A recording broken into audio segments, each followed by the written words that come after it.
Nehemiah chapter 10. Those who sealed it were Nehemiah the governor, the son of Hakaliah, Zedekiah, Sariah, Azariah, Jeremiah, Pashur, Amariah, Melchijah, Hattush, Shebaniah, Malluch, Harim, Miramoth, Obadiah, Daniel, Ginnathon, Barak, Meshullam, Abijah, Mijamin, Maaziah, Bilgai, and Shemaiah. These were the priests. The Levites, Jeshua, son of Azaniah, Binnui, of the sons of Henadad, Kadmiel, and their associates, Shebaniah, Hodiah, Kelita, Peliah, Hanan, Micah, Rehob, Hashabiah, Zakkur, Sherebiah, Shebaniah, Hodiah, Bani, and Beninu. The leaders of the people, Parosh, Pahath-Moab, Elam, Zattu, Bani, Bunai, Azgad, Bebai, Adonijah, Bigvai, Adin, Eta, Hezekiah, Azur, Hodiah, Hashem, Bezai, Harif, Anathoth, Nebai, Magpiash, Meshullam, Hezer, Meshezabeel, Zadok, Jajua, Pelatiah, Hanan, Anaiah, Hoshea, Hananiah, Hashub, Halohesh, Pilha, Shobek, Rehum, Hajabna, Maaseiah, Ahiah, Hanan, Anan, Malluch, Harim, and Baanah. The rest of the people, priests, Levites, gatekeepers, musicians, temple servants, and all who separated themselves from the neighboring peoples for the sake of the law of God, together with their wives and all their sons and daughters who were able to understand. All these now join their fellow Israelites, the nobles, and bind themselves with a curse and an oath, to follow the law of God given through Moses, the servant of God, and to obey carefully all the commands, regulations, and decrees of the Lord our Lord. We promise not to give our daughters in marriage to the peoples around us, or take their daughters for our sons. When the neighboring peoples bring merchandise or grain to sell on the Sabbath, we will not buy from them on the Sabbath or on any holy day. Every 7th year we will forego working the land, and we will cancel all debts. We assume the responsibility for carrying out the commands to give 1/3 of a shekel each year for the service of the house of our God, for the bread set out on the table, for the regular grain offerings and burnt offerings, for the offerings on the Sabbaths, at the new moon feasts, and at the appointed festivals, for the holy offerings, for sin offerings to make atonement for Israel, and for all the duties of the house of our God. We, the priests, the Levites, and the people, have cast lots to determine when each of our families is to bring to the house of our God at set times each year a contribution of wood to burn on the altar of the Lord our God, as it is written in the law. We also assume responsibility for bringing to the house of the Lord each year the first fruits of our crops and of every fruit tree. As it is also written in the law, we will bring the firstborn of our sons and of our cattle, of our herds, and of our flocks to the house of our God, to the priests ministering there. Moreover, we will bring to the storerooms of the house of our God, to the priests, the first of our ground meal, of our grain offerings, of the fruit of all our trees, and of our new wine and olive oil. And we will bring a tithe of our crops to the Levites, for it is the Levites who collect the tithes in all the towns where we work. A priest descended from Aaron is to accompany the Levites when they receive the tithes, and the Levites are to bring 1/10 of the tithes up to the house of our God, to the storerooms of the treasury. The people of Israel, including the Levites, are to bring their contributions of grain, new wine, and olive oil to the storerooms, where the articles for the sanctuary and for the ministering priests, the gatekeepers, and the musicians are also kept. We will not neglect the house of our God.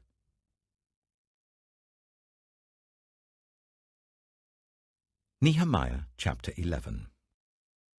Now the leaders of the people settled in Jerusalem. The rest of the people cast lots to bring one out of every 10 of them to live in Jerusalem, the holy city, while the remaining 9 were to stay in their own towns. The people commended all who volunteered to live in Jerusalem. These are the provincial leaders who settled in Jerusalem.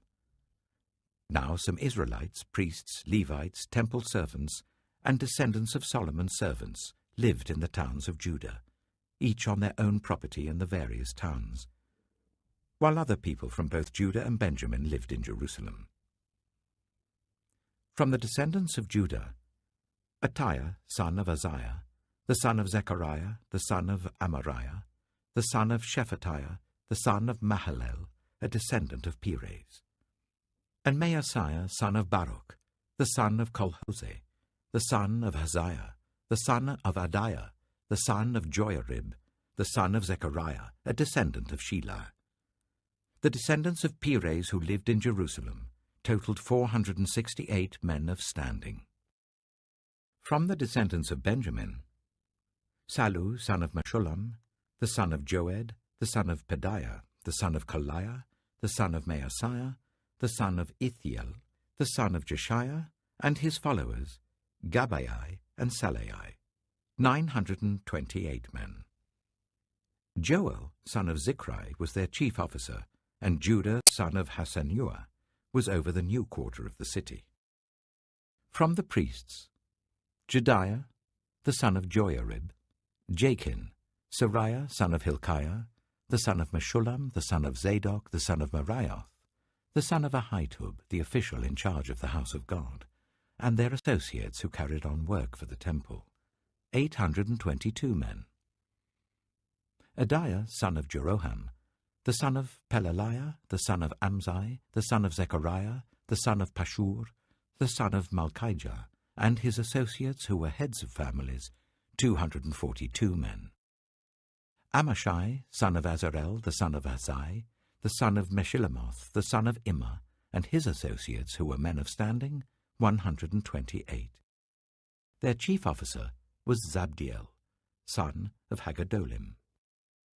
From the Levites, Shemaiah, son of Hashub, the son of Azrikam, the son of Hashabiah, the son of Bunai, Shabbatai and Jozabad, 2 of the heads of the Levites who had charge of the outside work of the house of God, Mattaniah, son of Micah, the son of Zabdi, the son of Asaph, the director, who led in thanksgiving and prayer, Bakbukiah, second among his associates, and Abda, son of Shemuah, the son of Galal, the son of Jeduthun.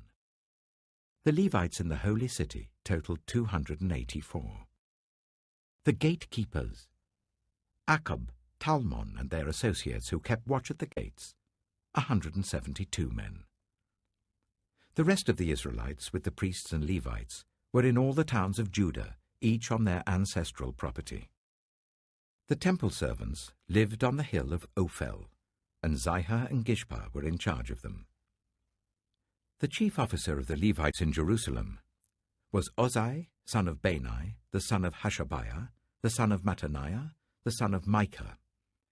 Ozai was one of Asaph's descendants, who were the musicians responsible for the service of the house of God. The musicians were under the king's orders, which regulated their daily activity. Pethahiah, son of Meshezabeel, one of the descendants of Zerah, son of Judah, was the king's agent in all affairs relating to the people. As for the villages with their fields, some of the people of Judah lived in Kiriath Arba and its surrounding settlements, in Dibon and its settlements, in Jekabziel and its villages, in Jeshua, in Moleda, in Beth-Pelet, in Hazar-Shual, in Beersheba and its settlements, in Ziklag, in Makona and its settlements, in Enrimmon, in Zorah, in Jarmuth, Zanoah, Adullam and their villages, in Lachish and its fields, and Ezekah and its settlements. So they were living all the way from Beersheba to the valley of Hinnom. The descendants of the Benjaminites, from Geba, lived in Michmash, Ijah, Bethel, and its settlements, in Anathoth, Nob, and Ananiah, in Hazor, Ramah, and Gittaim, in Hadid, Zeboim, and Nebalat, in Lod and Ono, and in Jehoshim. Some of the divisions of the Levites of Judah settled in Benjamin. Nehemiah chapter 12. These were the priests and Levites who returned with Zerubbabel son of Shealtiel and with Joshua: Seraiah, Jeremiah, Ezra, Amariah, Malluch, Hattush, Shechaniah, Rehum, Meremoth, Idom, Ginnethon, Abijah, Mijamin, Moadiah, Bilgah, Shemaiah, Joiarib, Jediah, Sallu, Amok, Hilkiah, and Jediah. These were the leaders of the priests and their associates in the days of Joshua. The Levites were Jeshua, Binnui, Kadmiel, Sherebiah, Judah, and also Mattaniah, who together with his associates was in charge of the songs of thanksgiving. Bakbukiah and Onai, their associates, stood opposite them in the services. Joshua was the father of Joachim, Joachim the father of Eliashib, Eliashib the father of Joiada, Joiada the father of Jonathan, and Jonathan the father of Jaddua. In the days of Joachim, these were the heads of the priestly families. Of Seraiah's family, Moriah; of Jeremiah's, Hananiah; of Ezra's, Meshullam; of Amariah's, Jehohanan; of Malluch's, Jonathan; of Shechaniah's, Joseph; of Harim's, Adnah; of Meremoth's, Helkai; of Iddo's, Zechariah; of Ginnethon's, Meshullam; of Abijah's, Zichri; of Meniamin's, and of Moadiah's, Piltai; of Bilgah's, Shammua; of Shemaiah's, Jehonathan; of Joiarib's, Mattani; of Jediah's, Uzai; of Sallu's, Kalai; of Amok's, Eber; of Hilkiah's, Hashabiah; of Jediah's, Nethanel. The family heads of the Levites in the days of Eliashib, Joiada, Johanan, and Jaddua, as well as those of the priests, were recorded in the reign of Darius the Persian. The family heads among the descendants of Levi up to the time of Johanan, son of Eliashib, were recorded in the book of the Annals. And the leaders of the Levites were Hashabiah, Sherebiah, Jeshua, son of Kadmiel, and their associates, who stood opposite them to give praise and thanksgiving, one section responding to the other as prescribed by David, the man of God. Mattaniah, Bakbukiah, Obadiah, Meshullam, Talmon, and Akkub were gatekeepers who guarded the storerooms of the gates. They served in the days of Joachim, son of Joshua, the son of Josedek, and in the days of Nehemiah the governor, and of Ezra the priest, the teacher of the law. At the dedication of the wall of Jerusalem, the Levites were sought out from where they lived and were brought to Jerusalem to celebrate joyfully the dedication with songs of thanksgiving and with the music of cymbals, harps, and lyres. The musicians were also brought together from the region around Jerusalem, from the villages of the Netophathites, from Beth Gilgal, and from the area of Geba and Azmaveth, for the musicians had built villages for themselves around Jerusalem. When the priests and Levites had purified themselves ceremonially, they purified the people, the gates, and the wall. I had the leaders of Judah go up on top of the wall. I also assigned 2 large choirs to give thanks. One was to proceed on top of the wall to the right, towards the dung gate. Hoshea and half the leaders of Judah followed them, along with Azariah, Ezra, Meshullam, Judah, Benjamin, Shemaiah, Jeremiah, as well as some priests with trumpets, and also Zechariah, son of Jonathan, the son of Shemaiah, the son of Mattaniah, the son of Micaiah, the son of Zakkur, the son of Asaph, and his associates, Shemaiah, Azarel, Milalai, Gilalai, Mai, Nethanel, Judah, and Hanani, with musical instruments prescribed by David, the man of God. Ezra, the teacher of the law, led the procession. At the fountain gate, they continued directly up the steps of the city of David, on the ascent to the wall, and passed above the site of David's palace to the water gate on the east. The second choir proceeded in the opposite direction.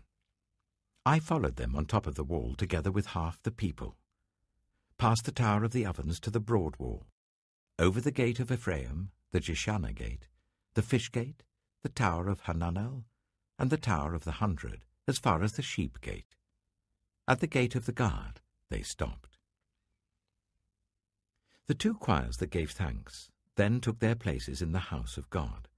So did I, together with half the officials, as well as the priests, Eliakim, Maaseiah, Meniamin, Micaiah, Elioenai, Zechariah, and Hananiah with their trumpets, and also Maaseiah, Shemaiah, Eleazar, Uzai, Jehohanan, Malchijah, Elam, and Ezer. The choirs sang under the direction of Jezreiah. And on that day they offered great sacrifices, rejoicing because God had given them great joy. The women and children also rejoiced. The sound of rejoicing in Jerusalem could be heard far away. At that time, men were appointed to be in charge of the storerooms for the contributions, firstfruits, and tithes. From the fields around the towns, they were to bring into the storerooms the portions required by the law for the priests and the Levites, for Judah was pleased with the ministering priests and Levites. They performed the service of their God and the service of purification, as did also the musicians and gatekeepers, according to the commands of David and his son Solomon. For long ago, in the days of David and Asaph, there had been directors for the musicians and for the songs of praise and thanksgiving to God. So in the days of Zerubbabel and of Nehemiah, all Israel contributed the daily portions for the musicians and the gatekeepers. They also set aside the portion for the other Levites, and the Levites set aside the portion for the descendants of Aaron. Romans chapter 2. You therefore have no excuse, you who pass judgment on someone else, for at whatever point you judge another, you are condemning yourself, because you who pass judgment do the same things. Now we know that God's judgment against those who do such things is based on truth. So when you, a mere human being, pass judgment on them and yet do the same things, do you think you will escape God's judgment? Or do you show contempt for the riches of his kindness, forbearance, and patience, not realizing that God's kindness is intended to lead you to repentance? But because of your stubbornness and your unrepentant heart, you are storing up wrath against yourself for the day of God's wrath, when his righteous judgment will be revealed. God will repay each person according to what they have done. To those who by persistence in doing good seek glory, honor, and immortality, he will give eternal life. But for those who are self-seeking and who reject the truth and follow evil, there will be wrath and anger. There will be trouble and distress for every human being who does evil, first for the Jew, then for the Gentile. But glory, honor, and peace for everyone who does good, first to the Jew, then for the Gentile. For God does not show favoritism. All who sin apart from the law will also perish apart from the law, and all who sin under the law will be judged by the law. For it is not those who hear the law who are righteous in God's sight, but it is those who obey the law who will be declared righteous. Indeed, when Gentiles who do not have the law do by nature things required by the law, they are a law for themselves, even though they do not have the law. They show that the requirements of the law are written on their hearts, their consciences also bearing witness, and their thoughts sometimes accusing them, and at other times even defending them. This will take place on the day when God judges people's secrets through Jesus Christ, as my gospel declares. Now you, if you call yourself a Jew, if you rely on the law and boast in God, If you know his will and approve of what is superior because you are instructed by the law, if you are convinced that you are a guide for the blind, a light for those who are in the dark, an instructor of the foolish, a teacher of little children, because you have in the law the embodiment of knowledge and truth, you then, who teach others, do you not teach yourself? You who preach against stealing, do you steal? You who say that people should not commit adultery, do you commit adultery? You who abhor idols, do you rob temples? You who boast in the law, do you dishonor God by breaking the law? As it is written, God's name is blasphemed among the Gentiles because of you. Circumcision has value if you observe the law. But if you break the law, you have become as though you had not been circumcised. So then, if those who are not circumcised keep the law's requirements, will they not be regarded as though they were circumcised? The one who is not circumcised physically and yet obeys the law will condemn you, who even though you have the written code and circumcision, are a lawbreaker. A person is not a Jew who is one only outwardly, nor is circumcision merely outward and physical. No, a person is a Jew who is one inwardly, and circumcision is circumcision of the heart, by the Spirit, not by the written code. Such a person's praise is not from other people, but from God. Psalm 17. Hear me, Lord. My plea is just. Listen to my cry. Hear my prayer. It does not rise from deceitful lips. Let my vindication come from you. May your eyes see what is right. Though you probe my heart, though you examine me at night and test me, you will find that I have planned no evil. My mouth has not transgressed. Though people tried to bribe me, I have kept myself from the ways of the violent, through what your lips have commanded. My steps have held to your paths, my feet have not stumbled. I call on you, my God, for you will answer me. Turn your ear to me and hear my prayer. Show me the wonders of your great love, you who save by your right hand those who take refuge in you from their foes. Keep me as the apple of your eye.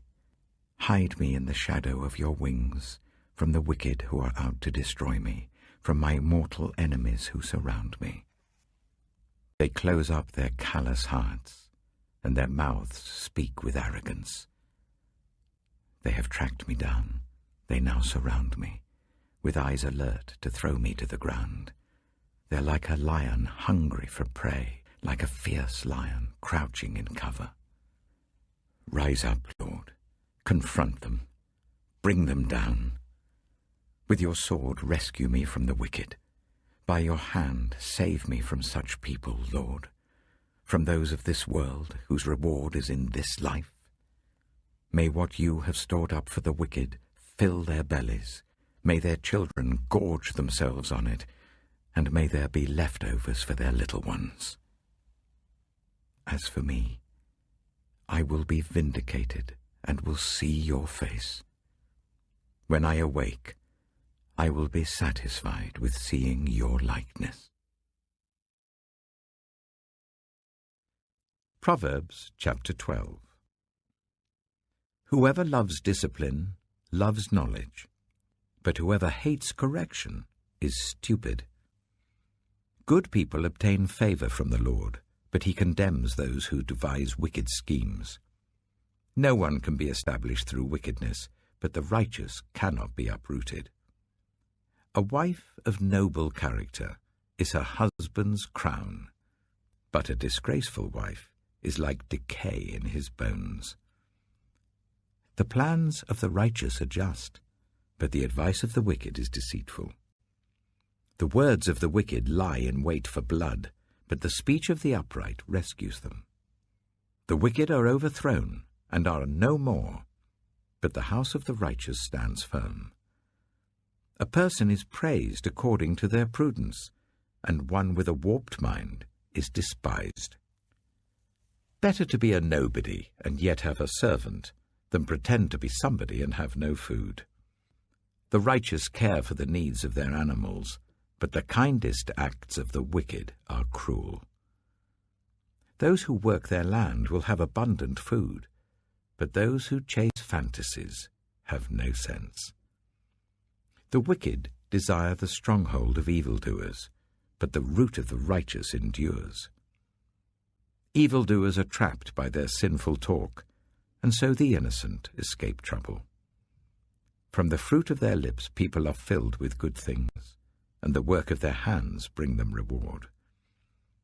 The way of fools seems right to them, but the wise listen to advice. Fools show their annoyance at once, but the prudent overlook an insult. An honest witness tells the truth, but a false witness tells lies. The words of the reckless pierce like swords, but the tongue of the wise brings healing. Truthful lips endure forever, but a lying tongue lasts only a moment.